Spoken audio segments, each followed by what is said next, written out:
A few splashes of paint is what's going to take to paint Inara Sion from Warhammer Quest Darkwater. That's right, we're back with another Darkwater miniature, and we primed her up in some matte gray air primer. You can use a light gray, you can use a white if you want. And look at this, we're going to start off with a texture paint by Vallejo. It is an acrylic paint, so, you know, it still works out. And I'm putting this on her water that is coming out of her vase. And yeah, it is going to make it look awesome. I find it's going to do the perfect job. It's got more texture to it. It's going to look different than just putting like a normal paint on or a normal speed paint on it.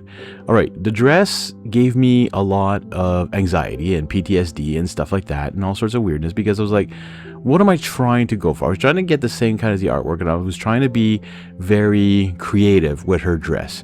I was like, okay, let's start off with a gray castle color. It'll start off with a light gray and work up to the almost off-white color of her dress.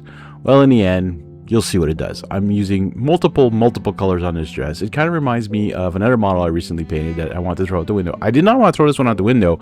I was just discouraged with myself not being able to figure out what I was doing wrong with it. And the next color I'm using here is Topaz Skin. On her feet, her hands, her face, and I think there might be a part of her arm showing somewhere, but I think it's just her hands. No, it's her arm right there. I think. Anyways, you'll see as I paint, because it's been a while since I painted this, and I've been concentrating on some other models and so on and so forth. So this is not necessarily not a board game. To me, it is a board game. And that's why I'm painting the models for it. And I know that a lot of people have already done all the models for this, but, you know, I figure someone's going to want to watch this one because I have the easy painting guide.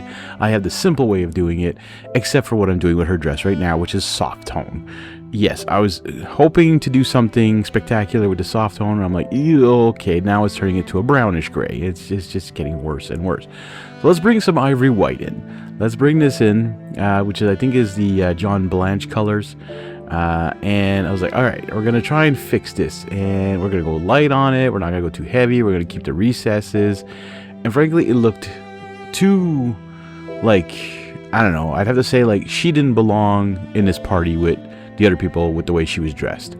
I don't find she was, anyways, the dress was just giving me a lot of issues, and I was like, oh, okay, maybe, but I will fix it. Don't worry, folks. So keep watching.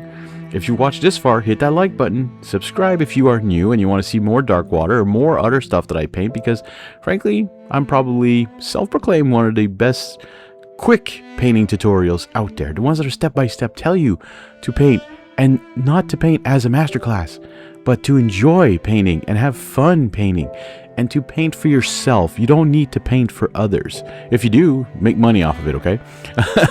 That's one way. Okay, here we go. We're going to fix this. We're going with some quartz skin now on the dress. Yep, quartz skin.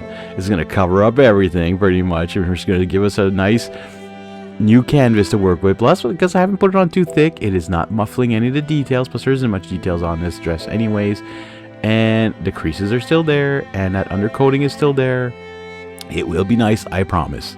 Don't worry, okay? Just stick with me. So if you want to skip those parts, I mean, you might have already painted it because you're just following along, but whatever. Next is going to highlight the skin with some tourmaline skin. Just going to highlight the areas where are more visible to the light. And yeah, just give a little bit more pop to that face. Next, we're using some Gravelord Gray Speed Paint on her hair because I found she had like a silvery charcoal color to her hair. And I found that the Gravelord Gray works a little bit better than the Grim Black in this fashion, especially with the gray undertone. I think white would have been way too much as an undertone on this one, on the Gravelord Gray. Then I would have went with the Grim Black, but this one was just working perfectly. But speaking of Grim Black, I'm doing this now for her pouch and her belt that she has on there. And simple. Talos Bronze. This is a speed paint, but again, speed paints can work as just a regular paint, by the way. They don't necessarily need to be the whole crazy, you know, shadow and all that. Golden armor's next now for the hilt of the sword, for her big belt buckle there.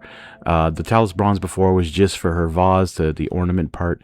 And now I'm having fun with her sword, because I saw her sword. She has like some silverish to it, but there's some blue and purple to it, like as if the water effect is also being attached to the sword. So just going back and forth, putting on the silver, then going on with some of the... I mixed in some pastel indigo with the silver, pastel lavender, and sorry, I went completely off camera there. It happens, because when you're paying attention to the miniature, you're not paying attention to the camera. Okay, finishing off this dress, I put some wash medium in the matte white. Why? To make it a white wash. And I come over it and look at that. It actually looks good. It ends up where I wanted it to be. This is the color I wanted. And there you have it, folks. Inara Sion is all ready for the table. I want to thank you guys so much for watching. And don't forget to keep slaying the gray, one miniature at a time.